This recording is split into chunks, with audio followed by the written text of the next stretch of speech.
10 years since the rain-soaked morning. She vanished into the jungle without a sound. 10 years since a boy's hands reached into empty air, calling a name the wind refused to carry back. 10 years of silence swelling in his chest, like a second heartbeat, of dreams that always ended just before her eyes turned to meet his. But now with the river rising, and a calf bleeding in the mud, and a mother crying out in a voice torn from the earth itself, he stands frozen on the edge of the impossible.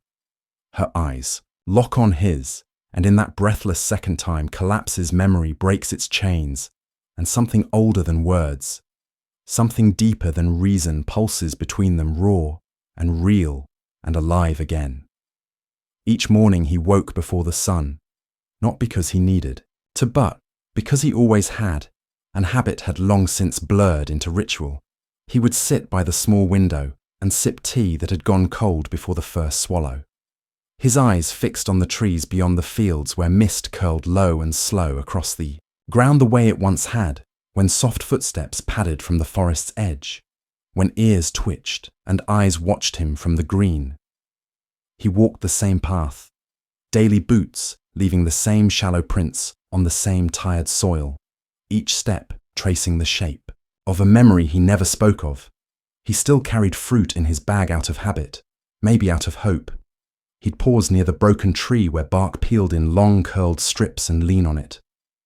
Sometimes gently place the fruit down and walk away, never turning to see if anything came to take it.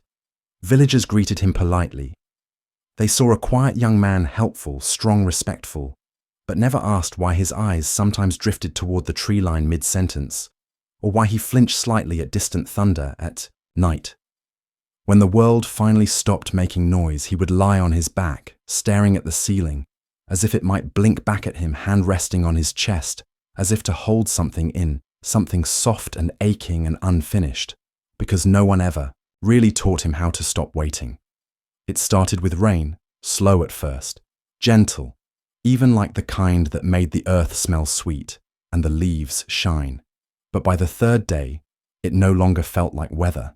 It felt like something being erased, each drop, heavy with silence, each gust of wind stealing something unseen. And when he reached the clearing that morning, the place where she always stood, ears perked, trunk swaying, she was not there.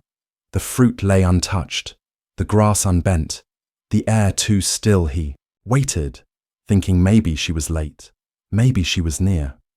He called her name once, twice, softer the third time.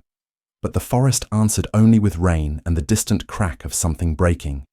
He ran along the path they used to walk together, mud-sucking. At his heels, heart pounding with a fear he could not name. He checked the riverbank, the edge of the grove, the fallen tree where she used to rest, but every trail was empty, every scent washed away.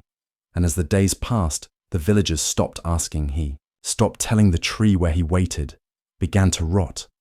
And still, he came sitting through storms that soaked him to the bone, whispering to no one.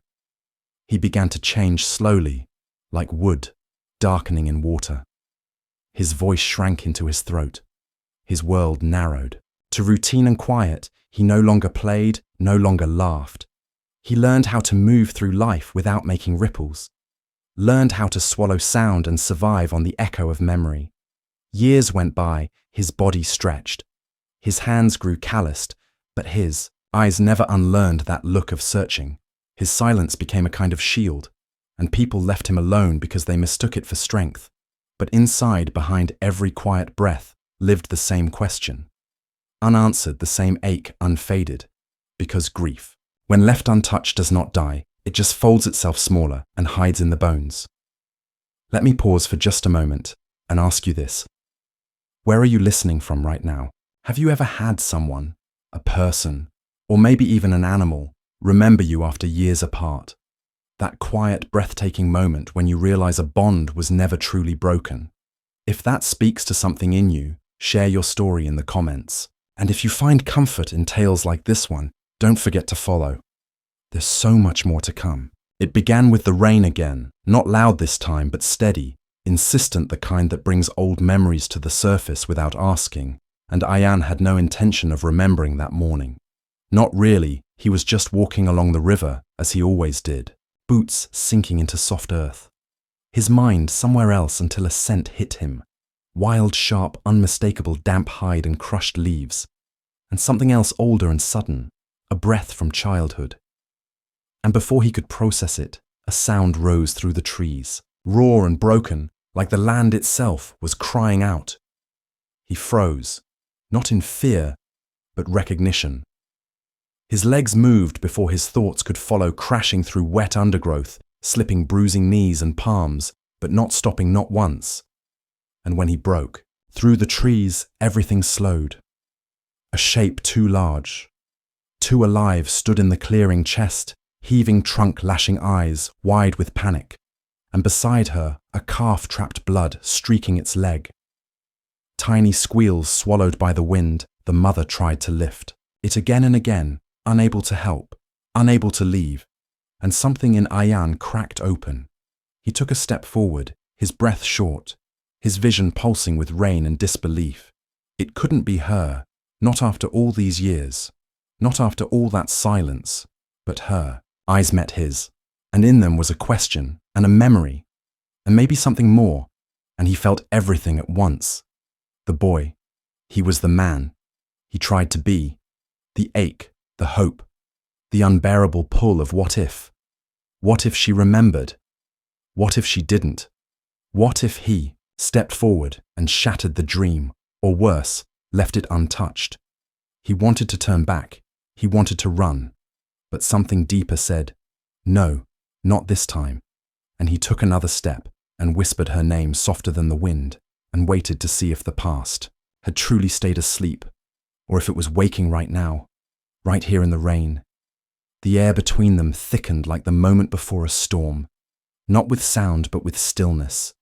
A charged, unbearable pause, her massive frame trembling, soaked in mudsides, rising fast with panic and exhaustion, her ears slowly shifting, catching his voice as if it drifted through time, not distance. Ayan stood frozen, not daring to breathe, the rain dripping from his hair into his eyes, not daring to blink in case she disappeared again. She was older, broader. Her tusks chipped the skin around her eyes, folded with years and pain. But it was her, the way her front foot pressed uncertainly into the earth, the way her trunk curled slightly inward when she was afraid his throat closed. The name caught behind his teeth, but he said it anyway, cracked and shaking. It's me. It's Ayan. No reply, just the sound of her calf crying, the rush of river water, the ache of everything that had never been said. He took a step forward, slowly, palms open. Fingers spread, heart slamming against his ribs, and her ears twitched again. Her trunk paused mid-air. Her breath hitched, and for a long, long second she stared at him.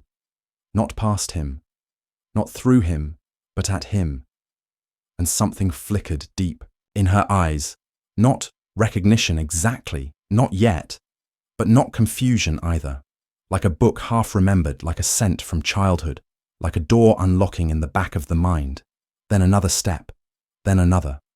The wind shifted, the scent of him reaching her. Soaked shirt, river mud, banana leaves, and something older, something familiar. Her eyes changed, softened, narrowed like light adjusting to dawn, and Ayan dropped to his knees beside the calf, his hands shaking, but precise the way they'd always been. He whispered. Calming sounds. Sounds she once knew. Sounds he barely remembered until they spilled out of him like breath.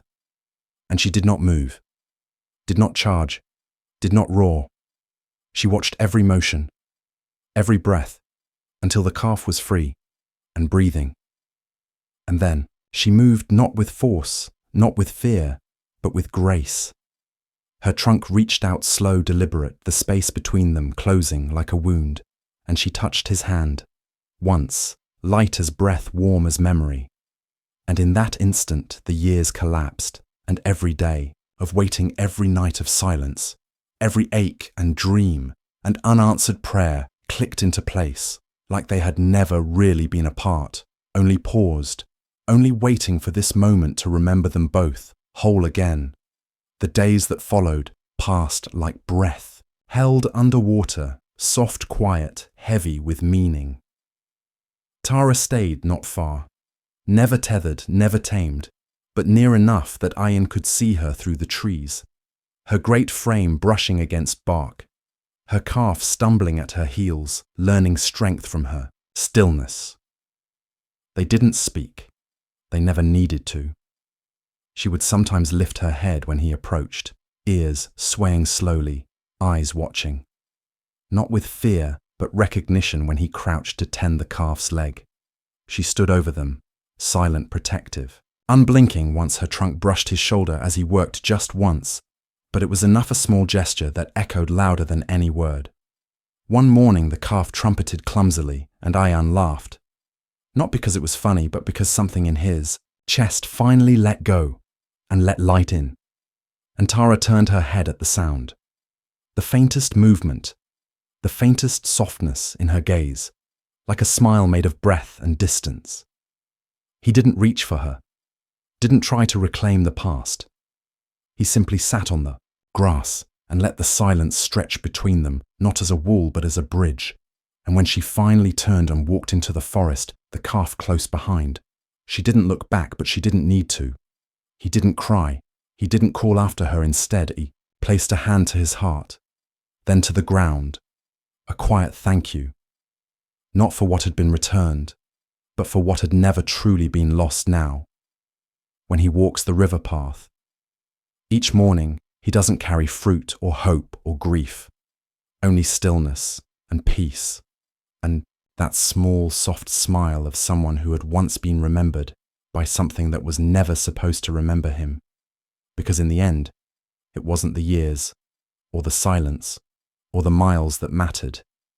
It was the bond that held quietly through all of it. Unseen, unfelt, but never broken. Real love doesn't ask to be found, it waits, and when the time is right, it reaches back.